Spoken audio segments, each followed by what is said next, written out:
C'est bon? Bonjour Bernard. Bonjour Mathieu. Alors on est ici pour parler, je crois, de Zaptaro, c'est ça? Le projet Zaptaro, oui. Quel est-il alors? Alors le projet Zaptaro, c'est un projet novateur parce qu'il est basé autour d'un jeu de cartes, un jeu que j'ai créé qui s'appelle donc Zaptaro, et donc il y a toute une méthode qui est déclinée autour de ce jeu. Alors si je comprends bien, c'est un jeu, mais pas que?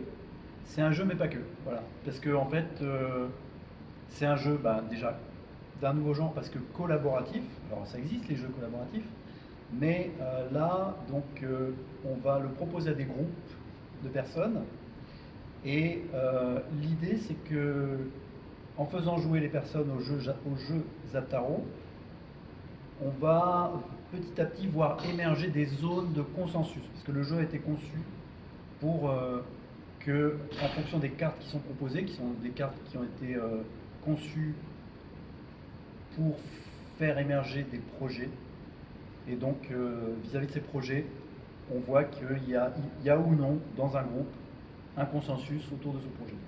Alors juste une petite précision pour bien que je comprenne et bien allumer ma lanterne. C'est un jeu de cartes, Zaptaro. Ce sont des C'est un jeu de cartes. cartes, voilà. À la base, il y a en général 36 cartes, dont 4 cartes qui sont des cartes joker qu'on peut individualiser, que les joueurs peuvent, dans le groupe, ils peuvent décider d'introduire des nouvelles cartes. Donc on peut introduire jusqu'à 4 nouvelles cartes. Et par ailleurs, au moment de la conception du jeu, avant de jouer, on va se poser des questions sur qu'est-ce que je vais proposer comme carte à ce groupe pour que le groupe, qu'on voit comment il réagit par rapport à certaines propositions. Et du coup, on voit si derrière, il y aura des possibilités de mener des actions avec ce groupe. Parce que si on a un bon niveau de consensus, ce que va pouvoir montrer le jeu, ça veut dire que derrière, les gens vont être partants pour mener des projets ensemble et qu'on va pouvoir un petit peu bien le sentir.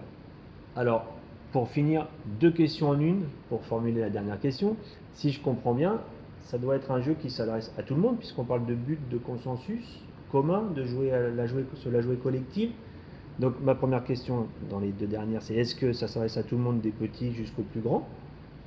Et du coup, est-ce qu'il s'adresse à tous les publics au niveau des engagements? C'est un jeu qui doit s'engager. On va chez Zaptaro en jouant pour s'engager, c'est ça? Oui, alors effectivement, bon, quand je l'explique un peu, ça peut paraître difficile à imaginer. Alors du coup, je vous invite parce que de temps en temps, il y a des propositions de venir jouer. Donc chaque fois que c'est possible, vous pouvez aller sur, par exemple, ma page LinkedIn. Vous avez de l'info par rapport à où est-ce qu'on joue et quand. Et donc, de temps en temps, à l'occasion d'un festival, voire même dans un bar, dans une école, dans un collège.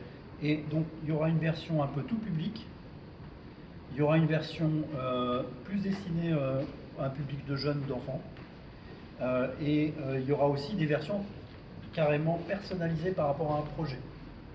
Donc on peut vraiment décliner différentes versions, mais on sera toujours dans le cadre de la méthode Zataro, c'est-à-dire l'idée c'est de regarder comment un groupe réagit et comment est-ce que les gens sont soit en connivence ou s'ils ont des avis très différents.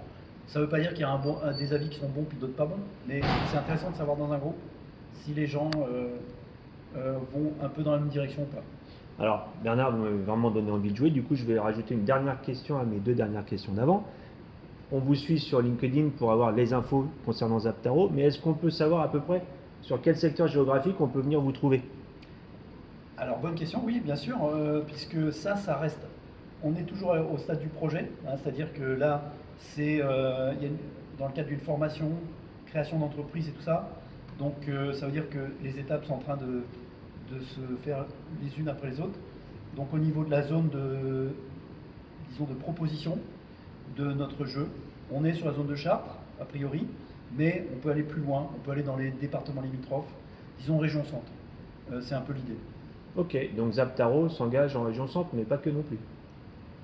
Après, c'est ouvert parce que pourquoi pas des jeux en ligne, donc tout est ouvert.